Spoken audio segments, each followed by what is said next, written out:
नमस्कार, खुशामदीद and welcome. मैं आपकी दोस्त रोशनी बातचीत पॉडकास्ट के माध्यम से एक बार फिर से आपका स्वागत करती हूँ। बातचीत पॉडकास्ट मध्यम आयु वर्ग के महिलाओं को ध्यान में रखकर बनाया गया एक पॉडकास्ट है, लेकिन इसका ये मतलब नहीं है कि हमारे श्रोता सिर्फ मध्यम आयु वर्ग की महिलाएं ही हो सकती हैं। आप किसी भी वर्ग या जाति से हो सकते हैं और आपका हमारे प्लेटफॉर्म पर तहे दिल से स्वागत है। आज का एपिसोड शुरू करने से पहले मैं शुक्रगुजार हूँ उन श्रोताओं का जिन्होंने हमारे लास्ट एपिसोड को इतना सराहा।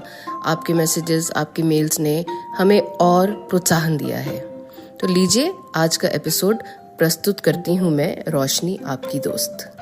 पता नहीं इस बात में कितनी सच्चाई है, लेकिन जब हम छोटे थे तो मैंने अपनी दादी को अक्सर ये कहते हुए सुना था कि एक औरत, चाहे वो देश की प्रधानमंत्री क्यों ना बन जाए, उसका नाता रसोई से नहीं टूट सकता है। और मेरा अनुभव ये कहता है कि एक औरत का रसोई से वही संबंध है जो कि शरीर का आत्मा से। चाहे एक महिला अपनी प्रोफेशनल लाइफ में जितनी मर्जी सफलता हासिल कर ले, फिर भी रसोई घर का दरवाजा उसकी तरफ ही खुलता है। खाने में क्या बनेगा, ये सवाल हमेशा मुंह बाएं हमें देखता ही रहता है। चाहे आप खुद खाना बनाएं या कोई और, इस प्रश्न का उत्तर आपको ही देना है।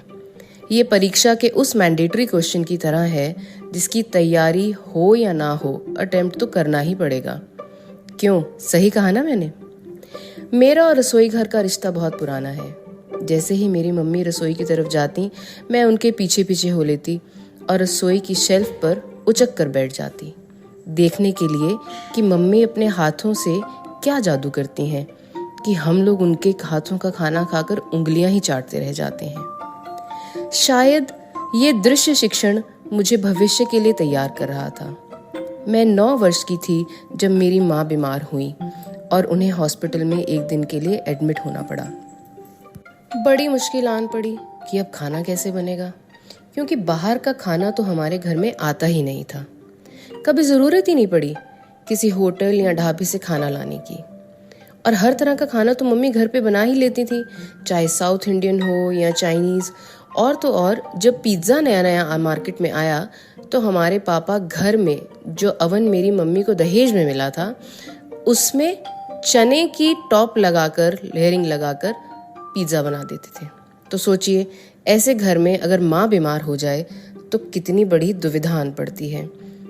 और इस दिन मेरा प्रवेश हुआ 9 वर्ष की आयु में मेरी माँ के रसोई घर में, और फिर शुरू हुई एक लंबे रिश्ते की शुरुआत, एक ऐसी दोस्ती की जो मेरी और मेरी माँ के रसोई घर में स्थापित हुई। किसी भी सहेली, पड़ोसन आंटी के यहाँ जाकर नई चीज़ सीखने में मैं बिल्कुल पीछे नहीं रहती थी।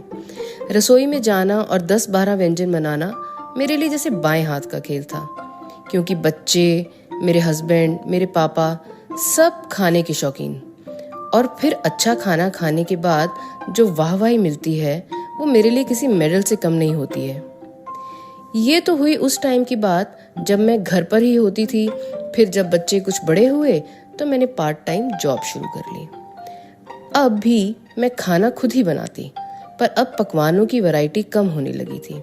स्पेशल आइटम्स स्पेशल डेज के लिए ही बंद कर रह गए। और साथ ही साथ एंट्री हो गई हमारे घर में एक कुक की। तो मेरे हाथों के बने हुए केक्स, डोसा, चाइनीज़ नूडल्स, यहाँ तक कि मोमोज, अब बच्चे वेट करने लगे कि किस दिन माँ की छुट्टी होगी और वो बनाएंगी। मज़े की बात ये थी कि नाम कुक होने पर भी इन्हें कुकिंग नहीं आती थी। मैंने हिम्मत नहीं हारी और अपनी साथी महिला को डट कर कुकिंग करना सिखा दिया। जैसे ही इन्हें हमारे टेस्ट का अंदाज़ा हुआ और नमक मिर्ची का स्वाद सही बैठा, तो इन्होंने अपने काम से इस्तीफा दे दिया। इनका इस्तीफा तो आप रिजेक्ट नहीं कर सकते, क्योंकि जब कुक को घर जाना है तो जाना है। जब गांव में कोई काम पड़ गया तो फिर दुनिया की कोई ताकत इन्हें नहीं रोक सकती। तो इस तरह से इन्होंने हमारी रसोई से रिश्ता तोड़ लिया। केवल एक ही व्यक्ति है रसोई घर में जिससे उसका रिश्ता अटूट है, और वो है घर की गृहिणी।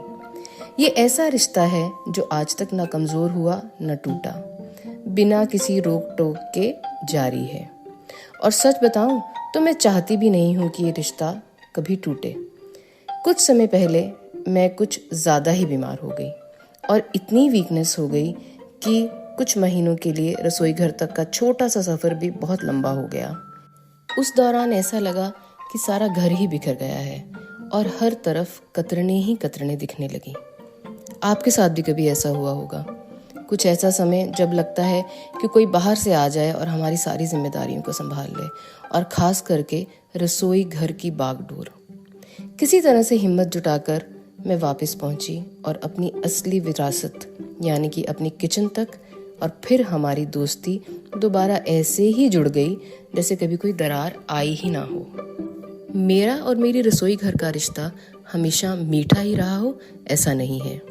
जब मैंने पार्ट टाइम से फुल टाइम जॉब शुरू करी तो हमारा रिश्ता बहुत ही कड़वा भी हो गया था। सुबह उठकर जाने से पहले काम करना, दोपहर में आकर फिर काम करना, शाम की तैयारी, रात का खाना, अगले दिन सुबह की फिर तैयारी। ये एक ऐसा समय था जब मुझे लगता था कि रसोई मेरी दोस्त ना होकर मेरी दुश्मन बन गई है। फिर ऐसे में मेरे पति ने मेरा साथ दिया और बोला कि तुम एक कुक रख लो सारे दिन का खाना बनाने के लिए। और मुझे तो लगा जैसे मेरी जान छूट गई काम से। लेकिन आपको सच बताऊं, ऐसा होता नहीं है। रसोई घर सिर्फ खाना बनाने की जगह नहीं है, ये रिश्तों को जोड़ने की भी जगह है।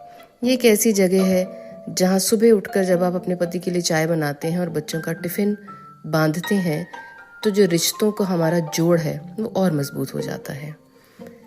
तो ऐसी है मेरी और मेरी किचन की दोस्ती, और यहाँ कहूँ खट्टी मीठी दोस्ती। चलिए अब मैं आपको अपनी रसोई की कोठरी के बारे में बताती हूँ। मेरी रसोई की कोठरी बहुत भरी पूरी है। आइए इसकी एक झलक मैं आपको दिखाऊं। इसमें मसाला, दालें और अनाज तो हैं ही, उसके साथ साथ हैं कुकिंग बुक्स जैसे कि तरला दलाल के लाजवाब रेसिपीज़, और हाँ, संजीव कपूर के खाना खजाने के मशवरे, और हाल ही में मेरा मन मोह लिया राजा रसोई और अन्य कहानियों ने। क्या आपने ये सीरीज़ देखी है? ये एक बहुत ही लाजवाब सीरीज़ है।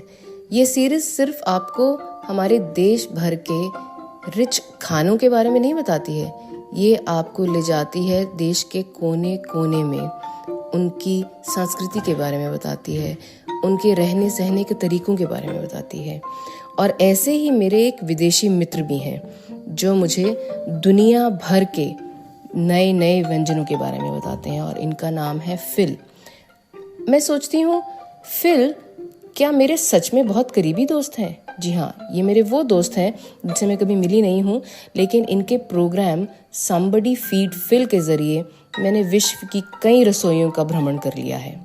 और तो और अब जब मैं और मेरे पति बाहर का कोई प्रोग्राम बनाते हैं, विदेश यात्रा का कोई प्रोग्राम बनाते हैं, तो हम ये ढूंढते हैं कि किस देश के किस शहर में फिल ने किस रेस्टोरेंट में जाके खाना खाया था। तो अब ये मेरी रसोई की कोठरी की अलग अलग ताकों पर अपनी मौजूदगी से मेरी रसोई की शोभा बढ़ाते हैं। ये तो हुई मेरी रसोई की कोठरी की बात। चलिए अब मैं आपको बताती हूँ कि मेरी रसोई घर की मुख्य ताकों पर कौन रहता है। उन पर रहती हैं मेरी दादी और मेरी माँ की शादी में आए हुए डिनर सेट, क्रॉकरी सेट और टी सेट। उनके साथ साथ रहती हैं उनके नुस्खे, कुछ पेट दर्द, कुछ गला खराब, कुछ सर दर्द, कुछ जोड़ों के दर्द, कुछ खांसी जुकाम के लिए हल्दी, शहद, काली मिर्च, अदरक के रूप में, वैसे ही जैसे आपकी रसोई में रहते हैं। मेरी रसोई आपकी रसोई से कुछ अलग नहीं है। मेरी दोस्ती अपनी रसोई से बिल्कुल वैसी है जैसे आपके साथ है। हमारी नोकझोंक भी वैसे ही चलती है जैसी आपकी चलती है। कुकिंग मेरे लिए सिर्फ एक रोज़ की ड्यूटी नहीं है, क्योंकि इस ड्यूटी को पूरा करने के लिए तो मैंने एक सहयोगी रख लिया है, अपने ही जैसी महिला जो मेरी तरह मेरे कहने पे मेरे साथ मिलकर खाना बनाती है। खाना बनाना मेरे हैप्पी हार्मोन्स को एक्टिवेट कर देता है। हाँ, मुझे इस बात से इनकार नहीं है कि यही काम जब आप दबाव में आकर करते हैं तो एक तरह की मजबूरी बन जाती है। मुझे भी दबाव में आकर रसोई में जाना पसंद नहीं है, लेकिन क्या करें, अगर घर की अन्नपूर्णा छुट्टी पर चली जाएगी तो बड़ी मुश्किल हो जाएगी। पति के दिल का रिश्ता पेट से होकर जाता है, ये मेरी तरह आपने भी सुना होगा। लेकिन मैंने जो अनुभव किया है वो थोड़ा सा अलग है। मैंने पाया कि हर किसी के दिल का रास्ता पेट की तरफ से ही होकर जाता है। मुझे मेरी रसोई ने बहुत प्यार दिलवाया है, पति, ससुराल, मायके से, बच्चों से, उनके फ्रेंड से और अब तो उनके कलीग्स और बॉसेस से भी। मेरी सास के हाथ का बना हुआ मिर्च का अचार जो आज उनकी लेगेसी की तरह मैं बनाती हूँ, मेरी माँ के हाथ का हींग वाला अचार, मेरी बुआ के हाथ के बहुत सारे मसाले, ये मेरी तरह मेरी रसोई के ही हिस्सा बन गए हैं। और मैं ये जानती हूँ कि जैसे मेरा रसोई के साथ ही रिश्ता है वैसा ही आपका भी होगा। चलिए अब आपसे विदा लेती हूँ और जल्दी ही अगले एपिसोड के साथ आपसे ये बातचीत का सिलसिला जारी रखूँगी। मैं आपकी दोस्त रोशनी। तब तक जुड़े रहिए बातचीत पॉडकास्ट के साथ। और हमसे जुड़े रहने के लिए आपको क्या करना होगा, आप जिस भी प्लेटफॉर्म पे हमें सुन रहे हैं उस प्लेटफॉर्म पर हमें लाइक और सब्सक्राइब या फॉलो करना ना भूलें। और एक और ज़रूरी छोटी सी बात, अगर आपने जो समय मेरे साथ बिताया वो सुखद था तो उस अनुभूति को आप जिनसे प्यार करते हैं उनसे शेयर करना ना भूलें। तो एक हल्का सा प्रेस कर दें आप शेयर के बटन पर। शुक्रिया।